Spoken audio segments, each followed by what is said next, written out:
చేసినా పర్లేదు కానీ ఉద్యోగం రావాలి. నా పరిస్థితి అట్లా ఉంటుంది. ఇంకా నాకంటే బాగా చదువుకున్న నా క్లాస్మేట్స్ అందరూ మంచి మంచి ఉద్యోగాలు వస్తాయి, ఉద్యోగాల్లో స్థిరపడతారని నాకు అర్థమైపోయింది. మనకు ఒక్కరికి రాదు, ఇలా ఏమైనా చేద్దామని చెప్పి బతిలాడటం అంటే ఏది నిజం చెప్పడం ఇక్కడ ఉన్న పరిస్థితి అవన్నీ చెప్పి టాలెంట్ తోటి కాకుండా మనకున్న దరిద్రం మొత్తం అని చెప్పి చదువుకుందామని చెప్పి ప్రయత్నం చేస్తే మనం ఏదన్నా ఒకటి గట్టిగా డిసైడ్ అయితే దేవుడు వరం ఇస్తాడంట. అవునా అవునా కాదా? ఏదన్నా డిసైడ్ అయితే ప్రకృతి సహకరిస్తుంది అని ఎవరో చెప్తే విన్నా.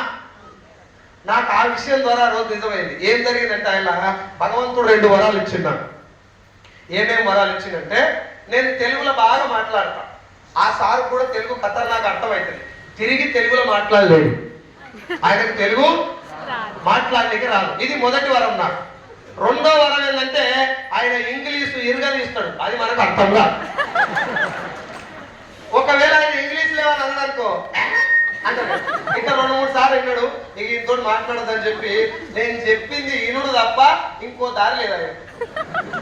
యు ఆర్ రిజెక్టెడ్ అని చెప్పినా నాకు అర్థం కాదు. మళ్ళీ మొత్తం మా ఇంటికాడ ఉన్న పరిస్థితి మొత్తం చెప్పిన తెలుగులో. ఒకవేళ నాకు ఇంగ్లీష్ వచ్చినట్టు సగంలో ఆపేది రాదు కాబట్టి నేను మొత్తం చెప్పినాక ఆయన విన్నాడు. 15 నిమిషాలు చెప్పినాక ఈడంగా చిన్నగా తడి అయింది సార్, నాకు అర్థమైంది, పని అయిపోయింది.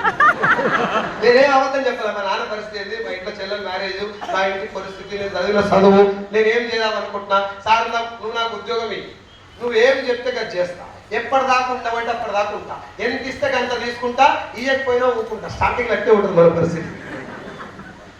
అన్నీ అయిపోయాక సాగు పోరు అన్నట్టు ఏదో అన్నాడు ఇంగ్లీష్లో. వచ్చినాం 4500 జీతం, ఫుల్ ఖుషి అయిపోయినాం. ఊళ్ళో ఎవడో చెప్పి నాకు ఉద్యోగం పురుష లక్షణం, వాడు దొరికితే బోరించి కొడతాను కొడుకుని. ఉద్యోగం వస్తే లైఫ్ మారుతుంది అన్నాడు.